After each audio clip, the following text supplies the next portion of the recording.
हमारी कंट्री में पिछले 4 महीने से लगभग हर टॉपिक के बारे में डिस्कशन हो रही है, चाहे वो राजस्थान पॉलिटिकल क्राइसिस हो, चाहे इंडिया चाइना हो, चाहे बॉयकॉट चाइना हो, चाहे कोरोना वायरस हो। लेकिन एक ऐसा टॉपिक है जिसके बारे में डिस्कशन नहीं की जा रही और वो हमारी कंट्री में इस समय बहुत ज्यादा मुश्किल क्रिएट कर रहा है, दैट इज असम फ्लड्स। पिछले 2 महीने से असम में फ्लड्स आए हुए हैं जहां पर तकरीबन 34 लाख पीपल जो है उनको इंपैक्ट हुआ है, लेकिन उसके बारे में कोई भी चर्चा नहीं की जा रही, किसी भी मीडिया चैनल में उसके बारे में नहीं बताया जा रहा।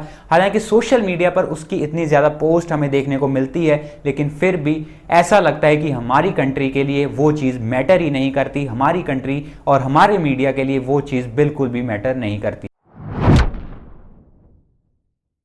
असम फ्लड्स के बारे में अगर हम बात करें तो पिछले 30 सालों में ये सबसे ज्यादा 6th वर्स्ट इफेक्टेड फ्लड्स हैं जो इस साल हमें देखने को मिल रहे हैं असम में, जहां पर तकरीबन 34 लाख पीपल जो हैं उनको इसने इंपैक्ट किया है। इसके अलावा एनिमल्स को इंपैक्ट किया है, इसके अलावा विलेजेस और एग्रीकल्चर लैंड को भी बहुत ज्यादा इंपैक्ट किया है। और ये जो वर्स्ट फ्लड्स है इसका मेन इंपैक्ट जो है वो उस समय आया है जब हमारी कंट्री में कोरोना वायरस के केसेस बहुत तेजी से बढ़ते जा रहे हैं। और वहीं पर अगर हम असम की बात करें तो असम में कोरोना वायरस के केसेस का जो आंकड़ा है वो तकरीबन 21,000 से भी पार हो चुका है। इस साल के फ्लड्स के बारे में अगर हम बात करें तो असम की तकरीबन 30 ऐसी डिस्ट्रिक्ट्स है जहां पर इस फ्लड का इंपैक्ट देखने को मिला और जहां पर रेड अलर्ट जारी किया गया था फ्लड्स को लेकर।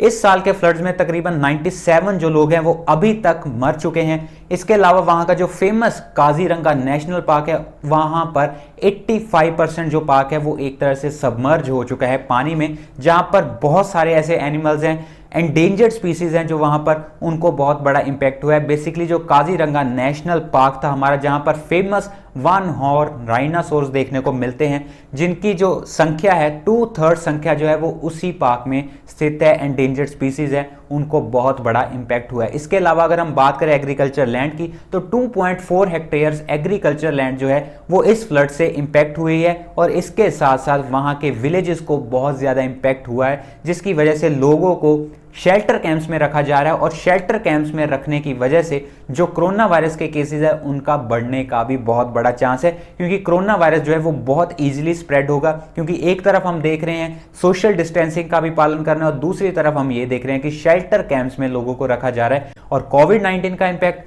असम फ्लड्स का इंपैक्ट, इन दोनों का इंपैक्ट जो है वो असम पर बहुत ज्यादा होगा। लेकिन मेन बात यहां पर यह आती है कि आखिर असम में हर साल फ्लड्स क्यों आते हैं। असम में हर साल फ्लड्स आने का बहुत बड़ा कारण है, उसमें नेचुरल फैक्टर भी है और मैन मेड फैक्टर भी है।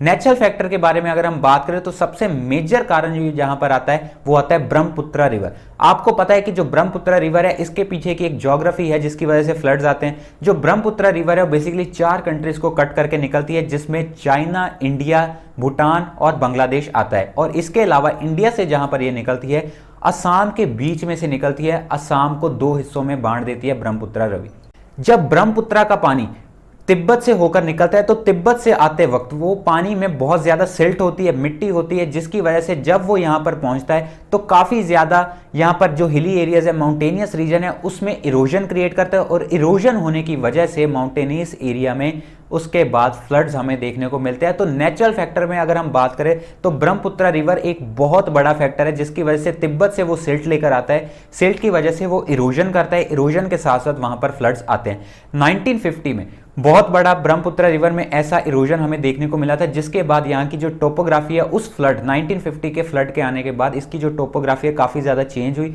और उसके बाद ये जो फ्लड्स हैं वो काफी ज्यादा फ्रीक्वेंट असम एरिया में, असम स्टेट में देखने को मिलते रहते हैं, जिसकी वजह से इरोजन होती है, इरोजन के साथ साथ फ्लड्स आते हैं। दूसरा मेजर कारण आता है आर्टिफिशियल फैक्टर या फिर मैन मेड फैक्टर। इसमें सबसे मेजर कारण आता है मैन मेड फैक्टर में, वो आता है एम्बैंकमेंट। वहां की सरकार ने पिछले 60 सालों में जब 1950s का फ्लड आया था उसके बाद तकरीबन 30,000 करोड़ रुपीस अभी तक खर्च कर दिए हैं एम्बैंकमेंट्स क्रिएट करने के लिए, जिसके बाद एम्बैंकमेंट्स की वजह से जो रिवर का नेचुरल कोर्स है उसमें काफ़ी ज़्यादा हमें चेंजेस देखने को मिले और इन चेंजेस की वजह से वहाँ पर जो फ्लड्स है उनकी फ्रीक्वेंसी बढ़ती रहती है। सेकेंड यहाँ पर जो मेजर कारण आता है आर्टिफिशियल फैक्टर में या मैन मेड फैक्टर में, वो आता है अनप्लैन्ड डेवलपमेंट। असम में बहुत तेज़ी से हमें पिछले कुछ सालों में अनप्लान्ड डेवलपमेंट देखने को मिली, जहां पर मैं एग्जांपल देना चाहता हूं गुवाहाटी की। गुवाहाटी में आपने देखा है कि इंफ्रास्ट्रक्चर जो है वो कितनी तेज़ी से क्रिएट किया गया। हालांकि असम की बाकी रीजन जो बाकी डिस्ट्रिक्ट्स है वहां पर भी काफ़ी तेज़ी से इंफ्रास्ट्रक्चर डेवलपमेंट की गई, जिसकी वजह से जो अनप्लान्ड डेवलपमेंट होती है उसकी वजह से फ्लड्स जो हैं वो क्रिएट होने शुरू हो जाते हैं। फ्लड्स आने की जो फ्रीक्वेंसी हम बोल सकते हैं बहुत तेज़ हो सकती है। इसके अलावा और बहुत सारे कारण हैं, जिसमें हम मेजरली कारण बोल सकते हैं डिफॉरेस्टेशन है, इसके अलावा हैबिटेशन है, और इसके अलावा पॉपुलेशन ग्रोथ जो है वो मेजर कारण है। क्योंकि आपने पास्ट में देखा है कि वहाँ पर माइग्रेंट्स कितने ज़्यादा आ रहे हैं, इलीगल माइग्रेंट्स बहुत ज़्यादा आ रहे हैं, जिसकी वजह से ये जो पॉपुलेशन ग्रोथ है वो धीरे धीरे बढ़ती जा रही है। तो ये जो सारे कारण हैं मिलकर इसी को बनाते हैं कि असम में हर साल फ्लड्स क्यों आते हैं। हालांकि सरकार को बार बार पता होता है, हर साल पता होता है, वार्निंग्स दी जाती हैं, लेकिन फिर भी इस चीज़ को इग्नोर कर दिए जाते हैं और लाखों लोग जो है वो इम्पैक्ट होते हैं असम में फ्लड्स की। असम फ्लड्स हर साल आते हैं, लेकिन इसका कोई भी लॉन्ग टर्म सोल्यूशन जो है वो हमें देखने को नहीं मिलता, जहां पर जिसकी वजह से हर साल असम में फ्लड्स हमें देखने को मिलते हैं। यहां पर अगर मैं लॉन्ग टर्म सोल्यूशन के बारे में बात करूं तो यहां पर सबसे पहले मैं ये बताना चाहता हूं कि 2015 में असम गवर्नमेंट ने एक रिपोर्ट रिलीज की थी, जिसमें यह बताया था कि असम में सिंस 1954 तकरीबन 3800 हेक्टेयर्स ऑफ एग्रीकल्चर लैंड जो है, फार्म लैंड जो है वो डिस्ट्रॉय हो चुकी है, क्योंकि ब्रह्मपुत्रा नदी है उसकी वजह से इरोजन बहुत ज़्यादा होते हैं, जिसकी वजह से वहाँ की जो अथॉरिटीज़ हैं वो इलीगली मैं बोलूँगा, लेकिन आर्टिफिशियल मेथड से, ड्रेजर्स की मेथड से जो ब्रह्मपुत्रा रिवर है उसको डीपन करने की कोशिश कर रहे हैं, ताकि वहाँ पर इरोजन ना हो, इरोजन की वजह से फ्लड्स ना आए। लेकिन इसका इम्पैक्ट हमें इन्वायरमेंट पर भी बहुत ज़्यादा देखने को मिल सकता है, क्योंकि जब भी हम आर्टिफिशियल मेथड से किसी नेचुरल इकोसिस्टम को डिस्ट्रॉय करते हैं या फिर चेंज करने की कोशिश करते हैं तो उसका दूसरे तरीके में इन्वायरमेंट इम्पैक्ट हमें देखने को मिलता है। तो अगर ये मेथड यूज़ करना है तो इसमें इन्वायरमेंटलिस्ट से सलाह करनी चाहिए, और इसके अलावा वहाँ पर यह भी देखना चाहिए कि इसका इन्वायरमेंट पर क्या इम्पैक्ट हो सकता है। सेकेंड दोस्तों, मेरी राय में जो लॉन्ग टर्म सोल्यूशन हो सकता है वो यही है कि कैसे अनप्लान्ड डेवलपमेंट, अनप्लान्ड कंस्ट्रक्शन को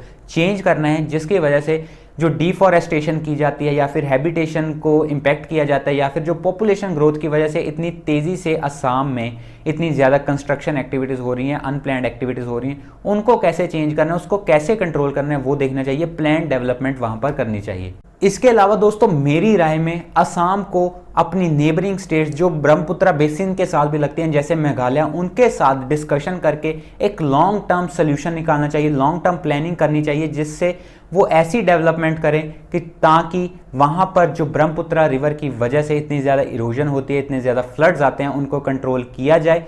लॉन्ग टर्म में नेबरिंग स्टेट्स को मिलकर ये स्टेप लेना चाहिए, और यहाँ पर ये भी देखना चाहिए कि डिफॉरेस्टेशन जो है वो कम की जाए, क्योंकि डिफॉरेस्टेशन जितनी ज़्यादा होती जाएगी फ्लड्स उतने ज़्यादा फ्रीक्वेंसी से हमें देखने को मिलते रहेंगे। तो मेरी राय में नेबरिंग के स्टेट्स के साथ एक डिस्कशन होना बहुत ज़्यादा ज़रूरी है, क्योंकि ये एक स्टेट के बस का बात नहीं है, हर किसी को मिलकर इस चीज़ को रोकना होगा।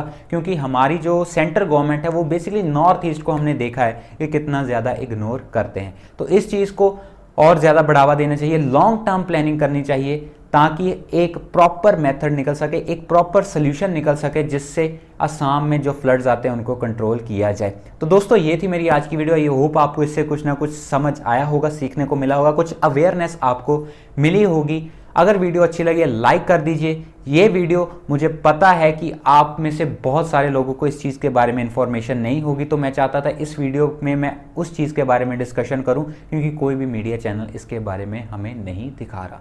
अगर वीडियो अच्छी लगी है इसको लाइक कर दीजिए, शेयर करना मत भूलिए। बाकी लोगों को भी पता चलना चाहिए कि असम में आखिर क्या हो रहा है, क्योंकि जितना ज़्यादा लोगों को पता चलेगा उतना ज़्यादा हमारी कंट्री में इस चीज़ को लेकर अवेयरनेस आएगी और गवर्नमेंट पर प्रेशर बिल्डअप होगा। अगर मेरी वीडियोस अच्छी लगती है चैनल को सब्सक्राइब कीजिए, साथ में बेल आइकन है प्रेस कर दीजिए फॉर रेगुलर नोटिफिकेशंस। तो चलिए दोस्तों, मिलते हैं अगली बार। बहुत बहुत धन्यवाद।